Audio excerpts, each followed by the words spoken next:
ចិនមនោសញ្ចេតនាយុវវ័យដ៏ល្បីដែលចូលរួមសម្ដែងដោយតារាប្រុសប៉ៃជីងធីងនិងតារាស្រីល្បីល្បាញខាងសម្រស់ចាំងយួណានមានចំណងជើងថា The First Frost បានក្លាយជាប្រធានបទក្តៅគគុកកាលពីដើមឆ្នាំ2025គ្រប់គ្នាប្រហែលជាបានស្គាល់ប៉ៃជីងធីងដែលជាតួឯកប្រុសក្នុងរឿង The First Frost រួចហើយដោយសារលោកគឺជាតារាសម្ដែងដែលមានប្រជាប្រិយភាពយូរណាស់ហើយប៉ុន្តែតួឯកស្រីចាំងយួណានពុំសូវមានគេស្គាល់ប៉ុន្មាននោះទេព្រោះនាងទើបតែលេចមកនៅពី3ឆ្នាំចុងក្រោយនេះប៉ុណ្ណោះចាំងយួណានមានរូបរាងផ្អែមល្ហែមនិងធ្លាប់បានសហការជាមួយស៊ូគួងហានក្នុងរឿង My Love ដែលរឿងនេះបានធ្វើឲ្យនាងមានគេស្គាល់ច្រើនផងដែរកាលពីឆ្នាំ2021អនាគតដ៏ខ្លីខាងមុខចាំងយួណានក៏នឹងធ្វើការជាមួយកម្ពុជាតារាប្រុសយ៉ាងក្នុងរឿងច័ន្ទចៅ Adventure ផងដែរបន្ទាប់នេះជារឿង7យ៉ាងរបស់តារាស្រីចាំងយួណាន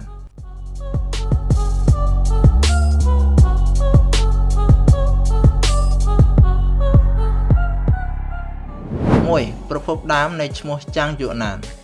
រូបភាពរបស់ចាំងយួណាននៅលើអេក្រង់ពិតជារស់រវើកនិងផ្អែមល្ហែមតែសនិកជនជាច្រើនបានគិតថានាងធំឡើងក្នុងគ្រួសារដ៏មានទ្រព្យធននិងមានសុភមង្គលយ៉ាងណាមិញគឺខុសពីការគិតទាំងស្រុងនៅពេលដែលចាំងយួណាននៅក្នុងកម្មវិធីមួយកាលពីប្រហែលថ្ងៃមុននាងបានរៀបរាប់ពីគ្រួសាររបស់នាងជាលើកដំបូងតាមពិតនាងមកពីជនបទគ្រួសារនាងមានកូន4នាក់ហើយនាងជាកូនស្រីច្បងលើពីនេះគ្រួសារនាងមានគោលគំនិតឲ្យតម្លៃប្រុសជាងស្រីទើបគេដាក់ឈ្មោះនាងថាយួណានដោយសង្ឃឹមថានឹងបានកូនប្រុសដើម្បីបន្ថែមប្រាក់ចំណូលគ្រួសារចាំងយួណានបានចាប់ផ្ដើមធ្វើការជាតារា model តាំងពីតូចហើយលុយទាំងអស់ដែលនាងរកបានគឺត្រូវបានប្រើប្រាស់ដើម្បីផ្គត់ផ្គង់គ្រួសារនិងការសិក្សារបស់ប្អូននាងធ្វើត្បិតតែរកចំណូលបានច្រើនក្នុងអាជីពជាតារាសម្ដែងក្នុងប្រហែលឆ្នាំចុងក្រោយនេះក៏ដោយក៏នាងមិនអាចទិញផ្ទះផ្ទាល់ខ្លួនឯងបានដែរព្រោះលុយទាំងអស់ត្រូវបានប្រគល់ឲ្យគ្រួសាររបស់នាងអ្នកលេងអ៊ីនធឺណិតជាច្រើនបានភ្ញាក់ផ្អើលនិងអាណិតនាងពេលបានដឹងរឿងនេះ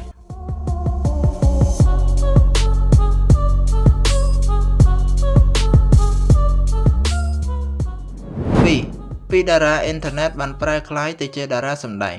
ចាំងយួណានមិនមែនជាតារាសម្ដែងអាជីពទេតែនាងគឺជានិស្សិតសិក្សាផ្នែករចនា Graphic នៅមហាវិទ្យាល័យហើយម្ដងម្កាលនាងបានធ្វើការងារក្រៅម៉ោងជាតារាបង្ហាញម៉ូដក្រោយមកនាងត្រូវបានផលិតកររឿង Cry Me a Sad River ចាប់អារម្មណ៍ហើយបានជ្រើសរើសនិងជ្រោមជ្រែងនាងឲ្យធ្វើជាតួសម្ដែងលំដាប់ទី2ហើយនេះគឺជាពេលវេលាដែលនាងបានចូលឧស្សាហកម្មកម្សាន្តជាផ្លូវការធ្វើត្បិតតែចាំងយួណានចាប់ផ្ដើមអាជីពយឺតបន្តិចប៉ុន្តែចំណេញសម្ដែងរបស់នាងគឺធម្មជាតិនិងឆ្លាតហើយរូបរាងរបស់នាងមានប្រជាប្រិយភាពខ្លាំងមែនទែនពីទស្សនិកជនហើយនាងត្រូវបានមហាជនជាច្រើនស្រឡាញ់ចូលចិត្ត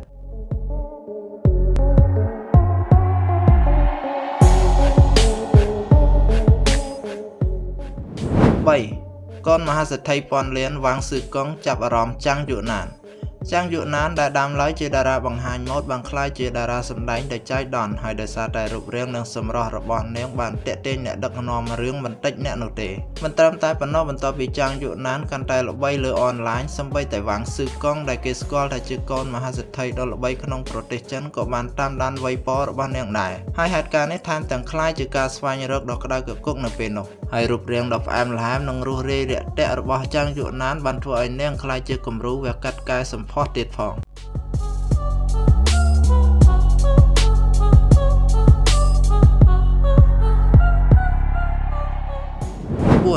Cry Me a Sad River មានប្រអប់ការិយាល័យជាង100 លានយ៉ន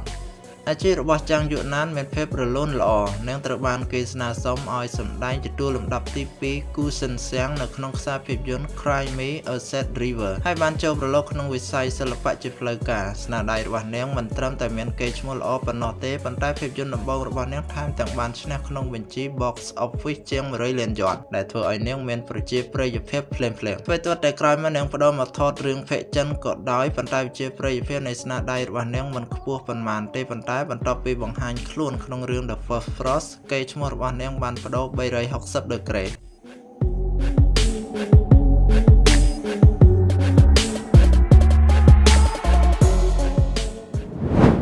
តួឯកស្រីក្នុងរឿង My Love ជាមួយស៊ូគួងហាន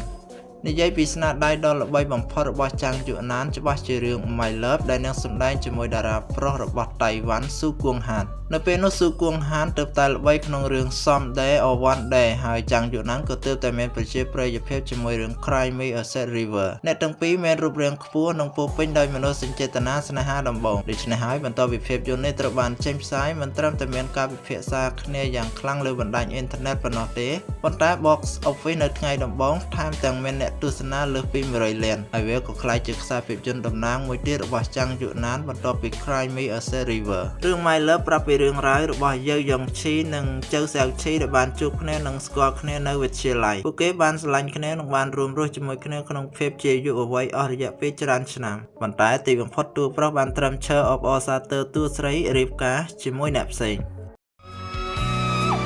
是你亲口告诉我永远都不会再让我伤心的我信了6សហការជាមួយយ៉ាងក្នុងរឿងច័ន្ទចៅ Adventure បន្ទាប់ពីការបង្ហាញខ្លួនលើដំបងស្នាដៃរបស់ចាំងយូណានភាគច្រើនជារឿងបែប idol សហសម័យហើយនាងទើបតែថតរឿងភាគបុរាណដ៏ផ្អែមល្ហែមមួយឈុតប៉ុណ្ណោះដូច្នេះហើយរឿងថ្មីរបស់នាងច័ន្ទចៅ Adventure បានធ្វើឲ្យអ្នកគាំទ្ររំភើបចិត្តជាខ្លាំងលើពីនេះដៃគូរបស់នាងក្នុងរឿងនេះគឺព្រះបរោះយ៉ាងហើយពួកគេទាំងពីរគឺជា CP ដែលមានតម្លៃខ្ពស់ជាមួយគ្នារឿងច័ន្ទចៅ Adventure ប្រាប់ពីរឿងរ៉ាវរបស់ច័ន្ទចៅដែលជាអ្នកយាមដាវលំដាប់ទី4នៅមុខអធិរាជហើយបានជួបជាមួយកូនស្រីចបងហ៊ូលីងឡុងនិងប៉ៃអ៊ីថាងដែលងប់ងល់នឹងអំពើអាក្រក់តែយ៉ាងណាបន្ទាប់ពីឆ្លងកាត់ជីវិតនិងសេចក្តីស្លាប់ម្ដងហើយម្ដងទៀតមនុស្សដែលមានចិត្តដូចគ្នាទាំង3ទីបំផុតក៏ឈានដល់ទៅរកការពិតនៃរឿងបន្តិចម្ដង7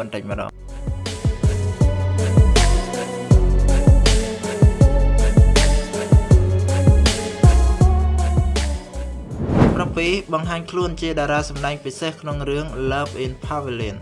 ក្រៅពីរឿងច័ន្ទចៅ Adventure ដែលកំពុងថតចាំងយូណានក៏បានសម្ដែងជាភ្ញៀវកិត្តិយសក្នុងរឿងភាគមួយទៀតមានចំណងជើងថា Love in Pavilion ដែលជារឿងភាគប្រភេទស៊េរី Fox Spirit Matchmaker ចាំងយូណានដើរតួជាយ៉ាងយានដែលនឹងក្លាយជាម្ដាយមីងរបស់យ៉ាងអ៊ីថាងសម្ដែងដោយចៃសាវិនក្នុងរឿងនេះ Love in Pavilion នៅលើនេះត្រូវបានបញ្ចប់រួចរាល់ហើយរូបថតជាច្រើនរបស់ចាំងយូណានក្នុងឈុតបុរាណពិតជាស្រស់ស្អាតមិនធម្មតា